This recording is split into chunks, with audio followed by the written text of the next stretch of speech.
ancient story of King Canute, who, in order to demonstrate his absolute power, commanded the ocean tides to stop. But the waves kept breaking relentlessly. Time and tide, he learned, wait for no man, not even a king. But is it conceivable that man, by force of some strange inner power, may one day be able to conquer both the tides and time? It started one day last year in December, just before the Christmas holidays.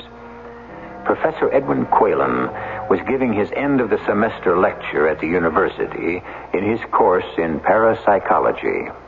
The point, ladies and gentlemen, is that time can be just as elastic as space. If, for example, you were in space, hovering over the surface of the Earth in some kind of huge helicopter, and the Earth kept revolving beneath you, you could choose to land almost at random at any point on that surface. Now, in the same way, every period of time that ever was, that is, or for all we know ever will be, is out there someplace, just waiting for us to put ourselves into it. Well, how do you suppose that'll happen, Professor Quaylen?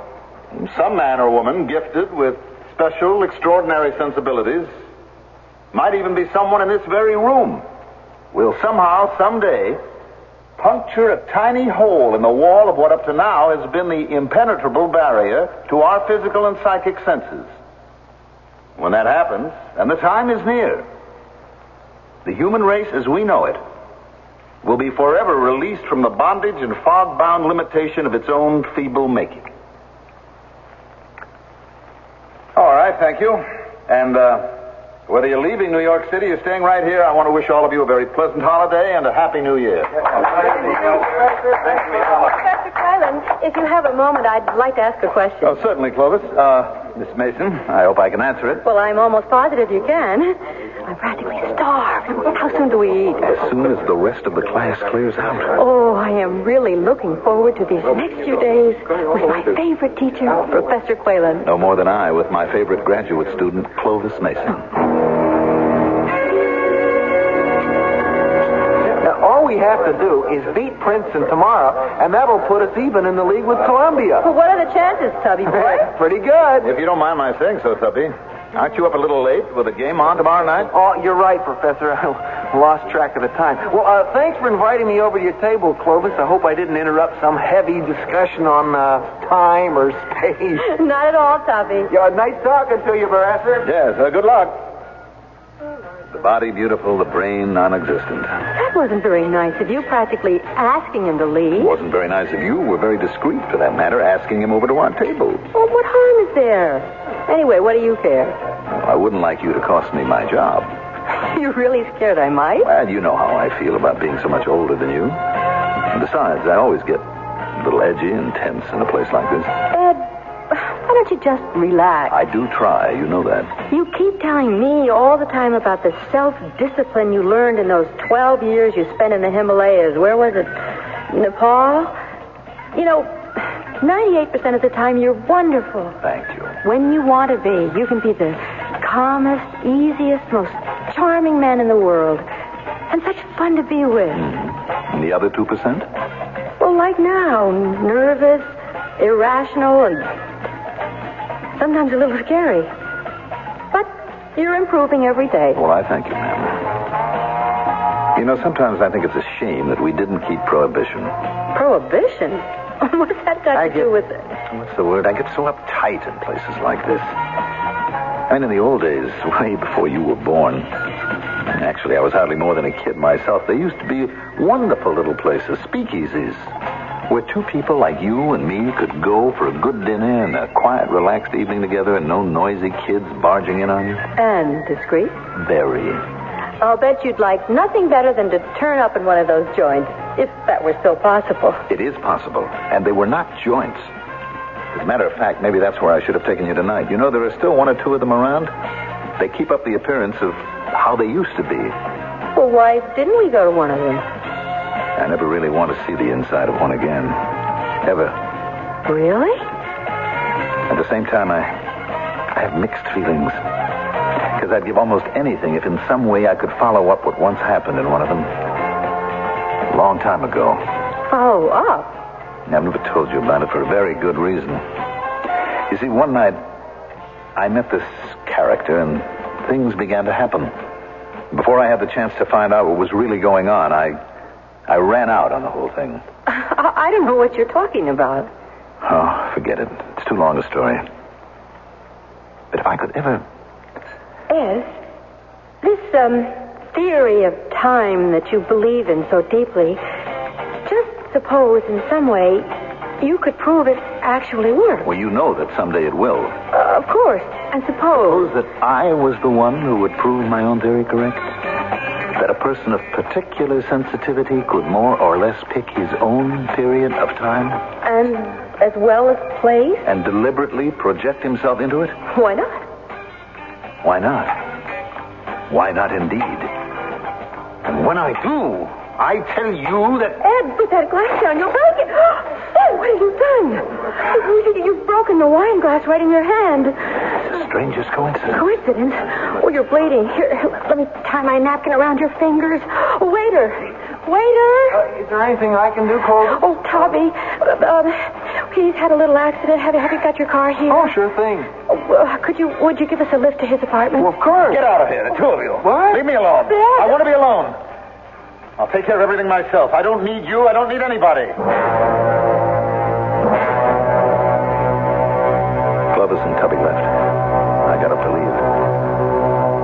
With no warning, I suddenly felt very dizzy. I found it hard to breathe. The whole restaurant started turning around me like a huge spinning top. Somebody loosened my tie, gave me a drink of water. The next thing I knew, I was walking up Fifth Avenue somewhere in the 50s. Without thinking, I automatically turned west into 52nd Street. In minutes, I was standing in front of a darkened door, ringing a bell. I was at Luigi's. It had always been one of my favorite hangouts back in the old days. A peephole in the door opened, and I appeared. The peephole closed. There was a pause. The door opened. Well, evening, Mr. Quaylen. Ain't seen you in some time. Well, I've been a little busy.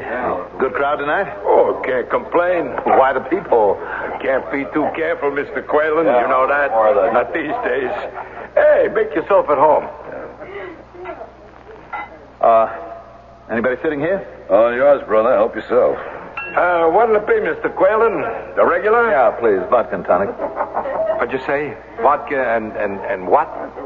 Vodka and tonic. Was that something new? Some kind of a a Russian drink? What's the gag, Luigi? Gag? There's nothing. Only your regular is an orange blossom. Sometimes you switch to a Bronx cocktail. Orange blossom? Oh. Yes, of course. Bring me an orange blossom. Make mine another Bronx cocktail, please. Okay if this one's on me? Yes, I suppose so. Thank you. You just visiting our fair city? No, I'm a born and bred New Yorker, right here in Fun City. Fun City? Oh, that's a peak. I got to remember that. How about you? Well, I've been here 3 years in the advertising game. Name's Joe Delaney. Ed Quaylen. Glad to know you. What's your racket? Racket?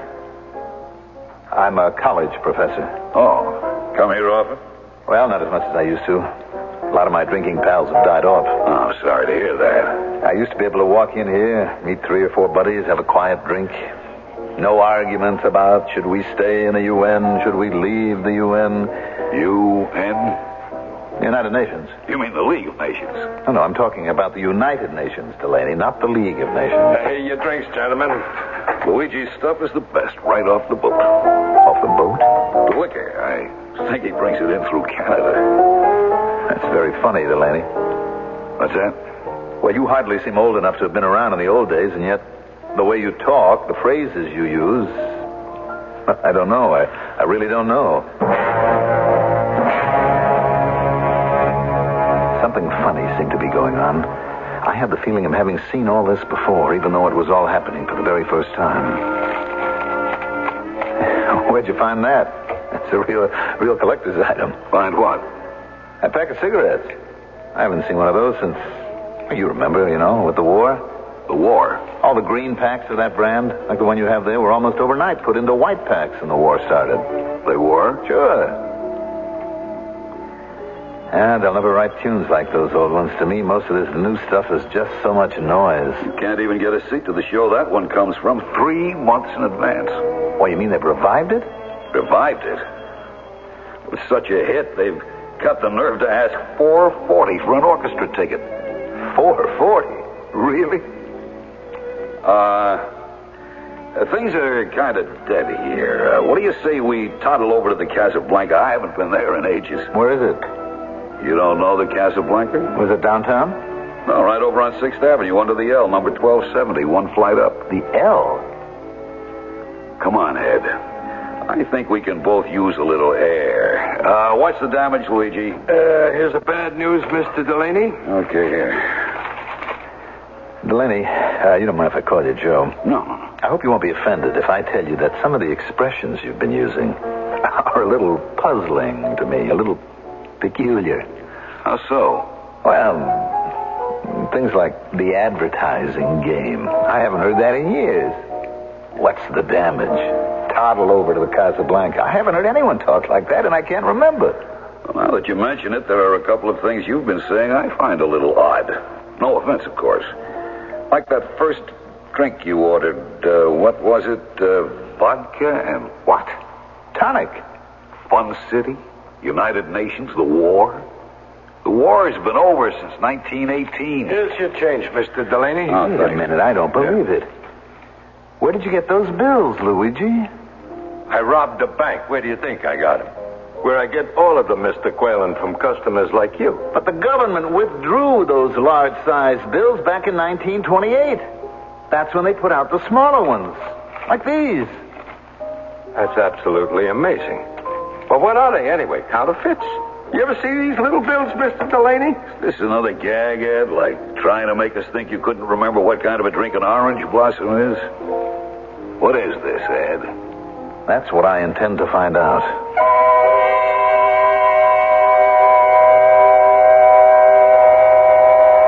Who can undo what time hath done? Who can win back the wind? Not an easy question to answer. Most of us acknowledge the idea that life is but a dream.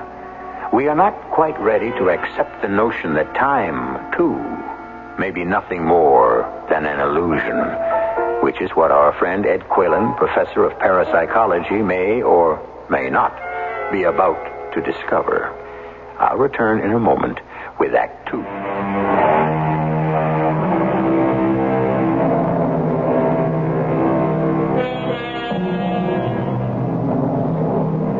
What is time? The shadow on the dial? The striking of the clock? The running of the sand? Day and night? Summer and winter? Months? Years? Centuries?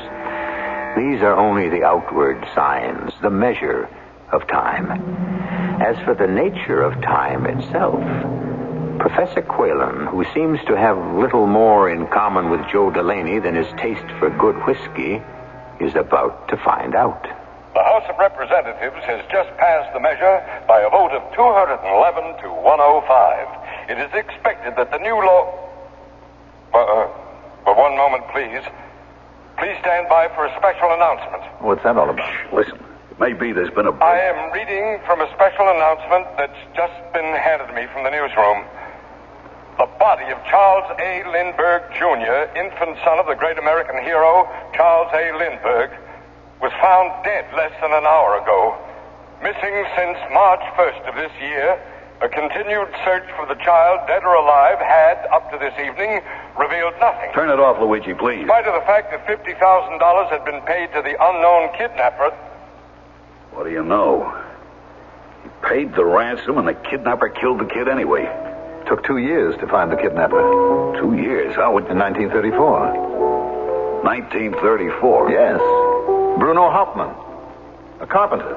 He was brought to trial the next year in Flemington, New Jersey, I think it was, and found guilty of the crime. After that, they changed the law, the Lindbergh kidnapping law. Hold your horses, Ed. How do you know all this? What are you talking about? It was all in the papers. The Lindbergh kidnapping is part of history. Sure, but you're talking about 1934. That's right, 1934. Ed, are you some kind... Luigi, you happen to have today's paper? Well, which one? The Mirror, the Journal American, the Herald Trip? I got them all. Any one of them. There you are, Mr. Delaney. Thank you. Now, Ed, will you please read the date on this paper? Today's paper.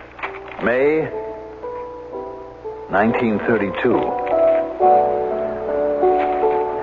I've got a little headache.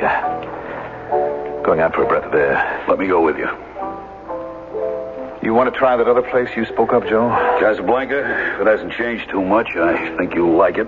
Besides, the walk over there will do you good. Yes, it might. It might indeed. I should have got rid of him right then and there and gone home. But there was something fascinating about the whole idea of going along with him. Something challenging. Anyway, minutes after we left Luigi's.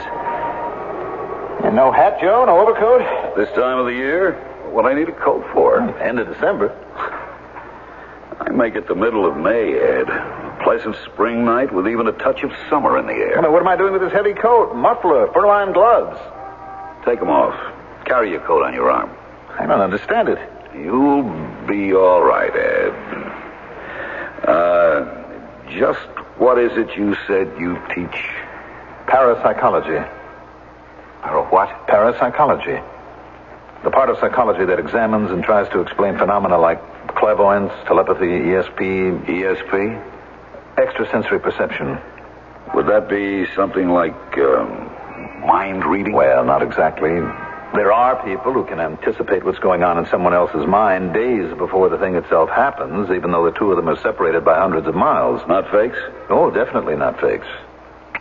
I'll be a monkey's uncle. In fact, one of the things I've been working on is a new theory of time that says that past, present, and future are in a sense all one and the same. That a person without changing in any way himself might be able to introduce himself into any period of time that he chooses. How could that happen? Because time is not real. It's nothing but an idea that man has invented. Hold everything, Ed. Take a look at that. What is it? I told you I hadn't been here in almost a year. I completely forgot. Forgot what? This is where the Casablanca used to be. Well, there's nothing here. All blocks in excavation. Just one big hole in the ground. Read that sign up there. Buildings formerly at this location have been demolished in order to make room for what will be known as Rockefeller Center. On this site will be built one of the most beautiful and modern theaters in the world, to be known as Radio City Music Hall. But Radio City was built over 40 years ago. What's that? The good old 6th Avenue L. They tore that down the end of 1938. Take it easy. There is no L. There hasn't been one in over 35 years. They tore it down and sold it for scrap. Professor, I think you need a little help. Maybe I do. If there's someone I have to tell about this, if what I think has happened has really happened, then I'm either the luckiest man in the world or the most miserable. I'm not sure which. Taxi? Taxi! I had the same dizzy feeling I'd had earlier in the evening. In fact, I'm almost certain that I blacked out right there in the cab. I can't be sure for how long. Then, before I knew what had happened, I was in Clovis' Greenwich Village apartment. Clovis, darling, I apologize for what happened earlier this evening. Oh, I understand, Ed. You were more than a little wound up, and when that wine glass broke in your hand, you really lost control. I know, and I'm sorry. Oh, how is your hand? No, it's all right. It's fine. Clovis, listen. You are the only person in the world who can understand what happened. What happened? Yes. You remember I kept talking about the days of Prohibition, the speakeasies? Uh-huh. How I wished we could have gone back to one of them? So? Well, Clovis, that's where I've been. To a speakeasy? To a 1932 speakeasy. What are you talking about? I have been back to 1932. I don't follow you. You know that imaginary helicopter I keep using in my lectures? Yes? Hovering over the earth as the earth revolves beneath it? Of course. And how I keep saying that almost any day now, someone whose senses are tuned to a fine sensitivity and who has the strength of will to want it to happen will make that helicopter land at almost any point in time that he wills. Yes? Clovis, I'm almost certain that I have done just that. I think I am that someone. What? Only I made one big mistake. I left too soon. I left Delaney standing there right under the 6th Avenue L in front of the excavation for Radio City Music Hall. Ed, stop pacing around the room. Sit down, please. Don't you see, Clovis, if I don't go back tonight... Look, I have to find Delaney again. It's of the greatest importance. Why? Who is this Delaney? By himself, he's nothing. But meeting him again may be the answer to everything I've been searching for. Take me with you, Ed. I want to go with you. When the time is right, you'll come with me, Clovis. But not before.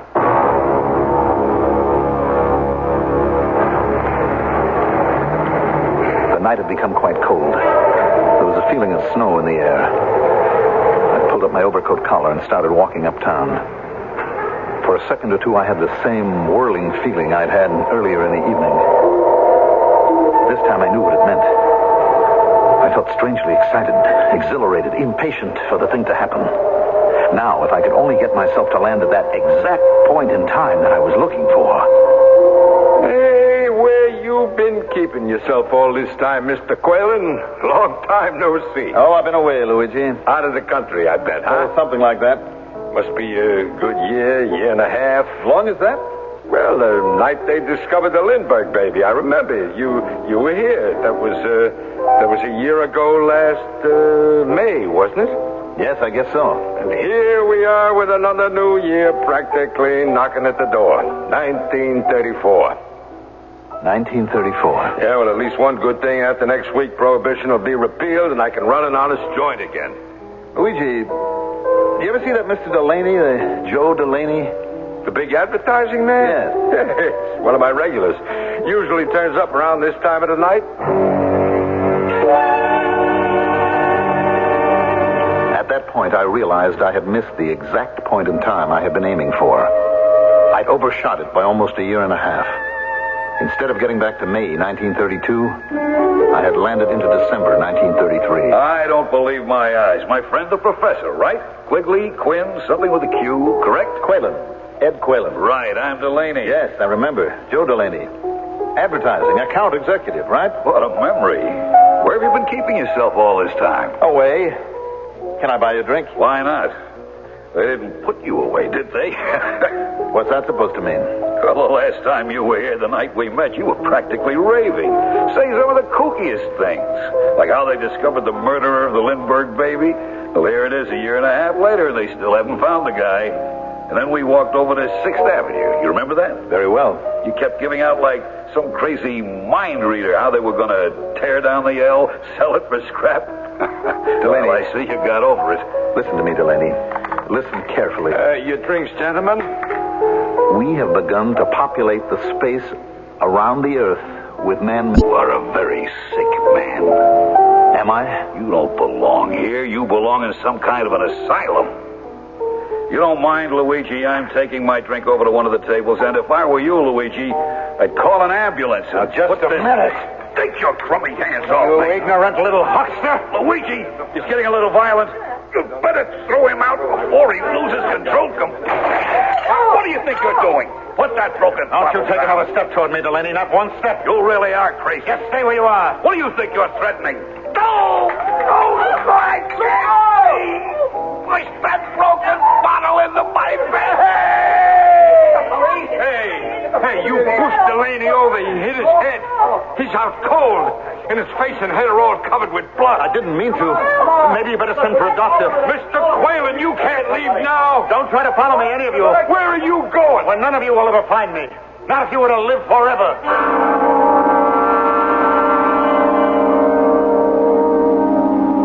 The world-famous British philosopher Alfred North Whitehead said some years ago, "Heaven knows what seeming nonsense may not tomorrow be demonstrated truth." the miracle by which you now hear my voice began in the great mind and imagination of a man whose dream was, at the start, called childish and nonsensical. A wild dream called radio. I shall return shortly with Act 3.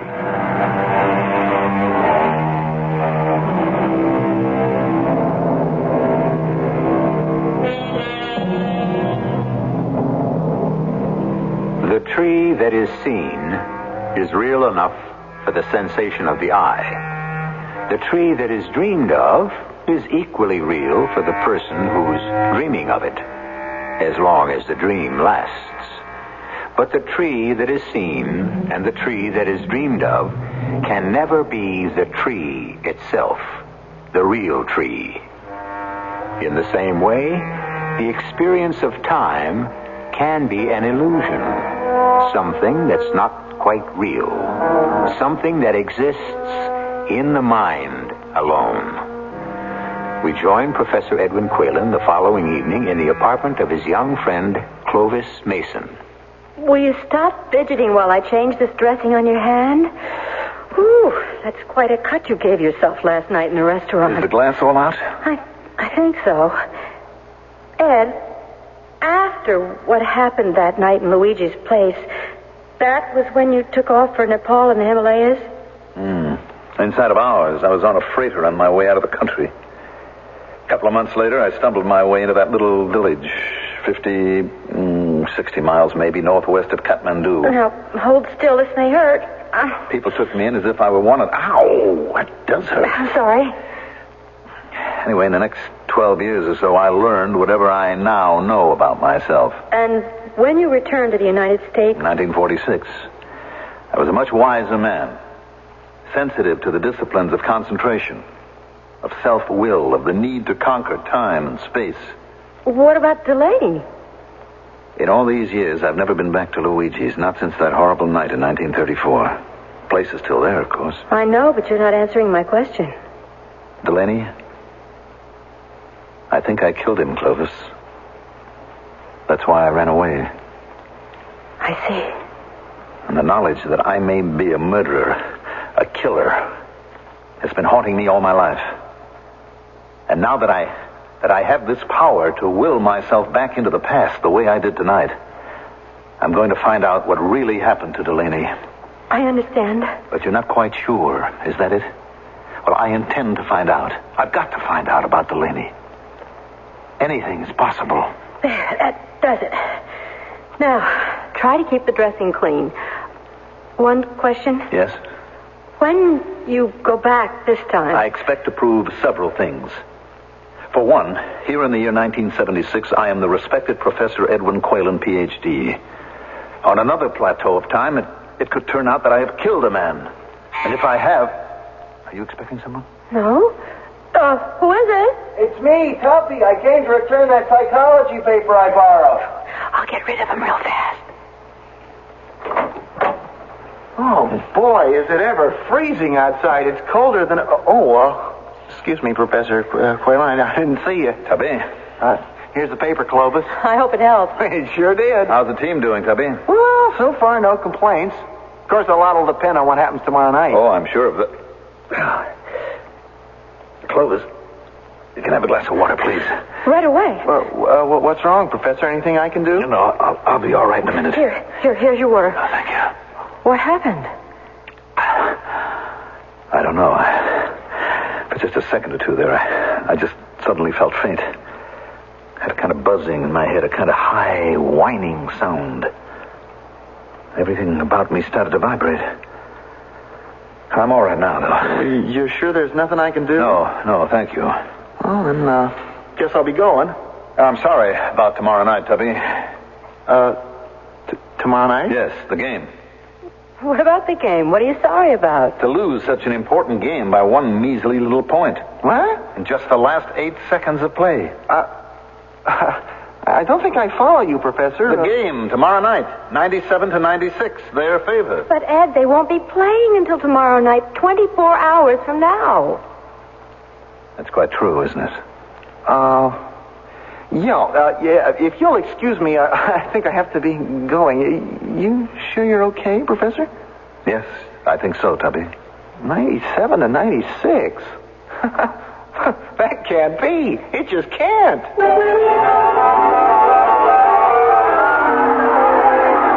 This has been one of the most exciting games in the entire conference.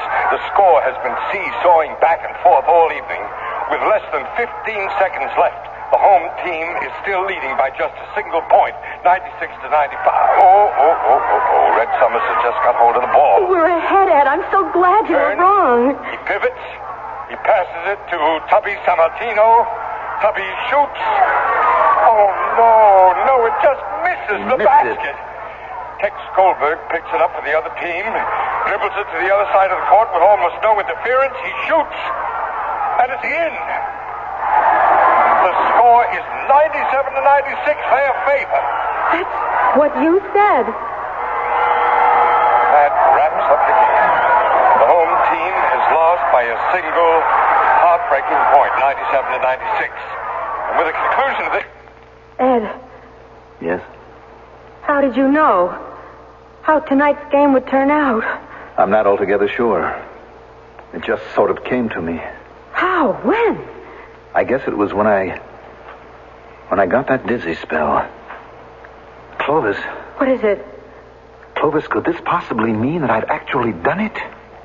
That I've gone ahead in time? You know how I've always said that imagination is the beginning of all creation. Lesson number 1 in your course. That you imagine, you conceive the thing you desire, that the next step is to will, to make happen the thing that you imagine. And in the end, to actually create what you will. Until last night, you thought you had succeeded only part of the way. Until last night, I wasn't 100% sure. I am able to will myself into the past. But last night, I think I completed the cycle. That silly basketball game was a kind of test. Test? Yes, I was up there for the briefest moment in that imaginary plane I keep talking about. And I looked down on everything. The past, the present. And the future. Exactly. I was there, Clovis, during those last 8 seconds of the game. My body was here in this room, but I was also at that game. Tonight's game, 24 hours before they actually played it. I saw it all happen. And now what? They say a criminal always returns to the scene of his crime. Tonight, I'm going to try to go forward in time and visit the same place. Well, what are you doing with that gun? I'm taking it with me. It may be needed. Oh, please, Ed, don't do anything foolish. I won't. I give you my solemn word.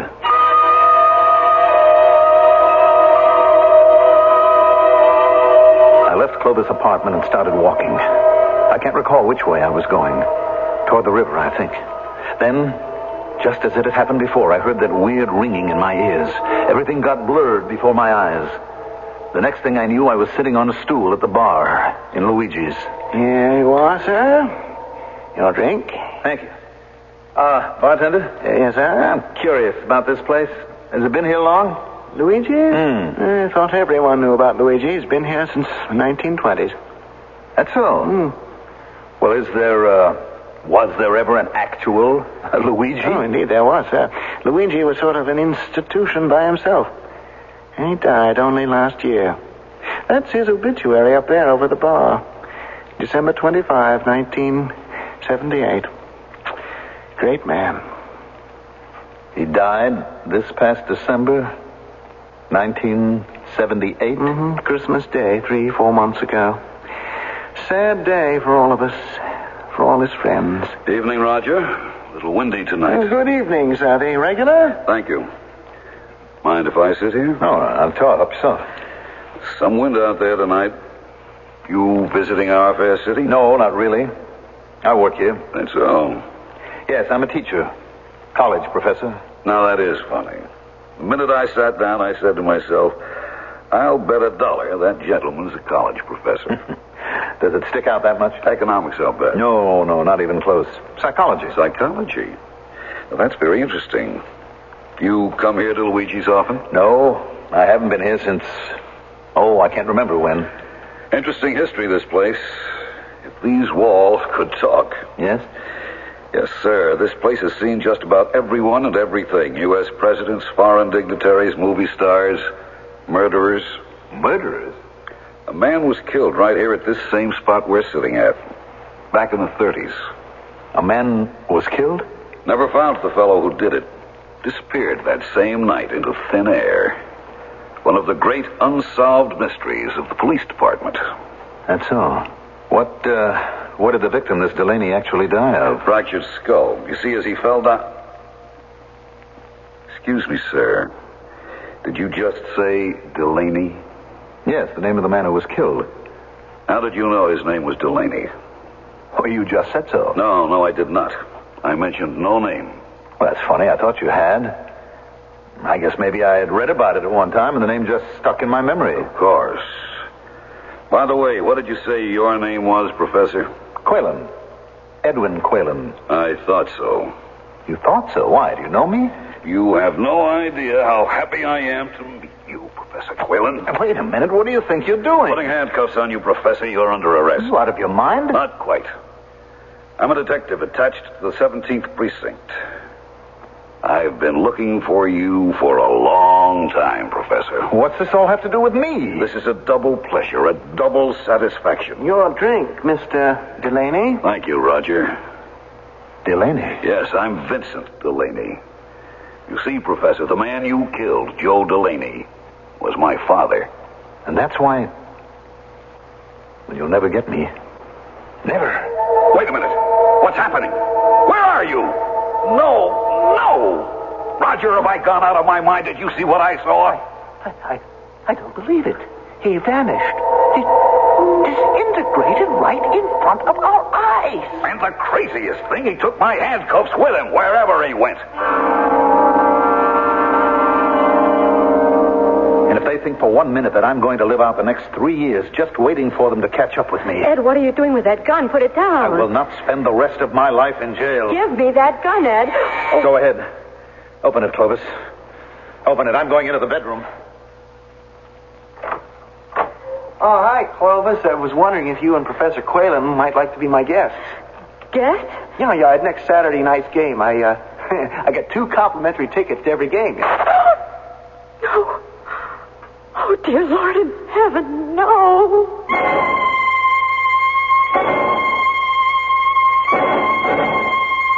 According to the police, there's still no explanation for the fact that locked on to the right wrist of the body of Professor Edwin Quaylen was one half of a new type of police handcuff. The other half was dangling free. What puzzles the police authorities even more is the serial number of the handcuffs. The number QX152964 will belong to a new model that the police are contemplating purchasing at some time in the future. They do not anticipate that this new type of handcuff will be in production much before the end of 1978.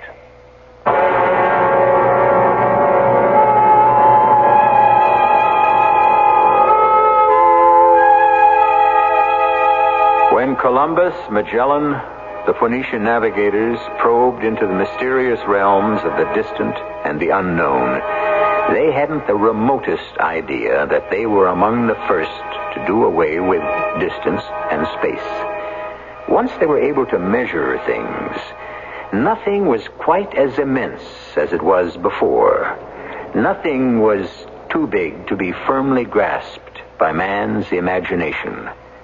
Even the idea of time. I'll return in a moment.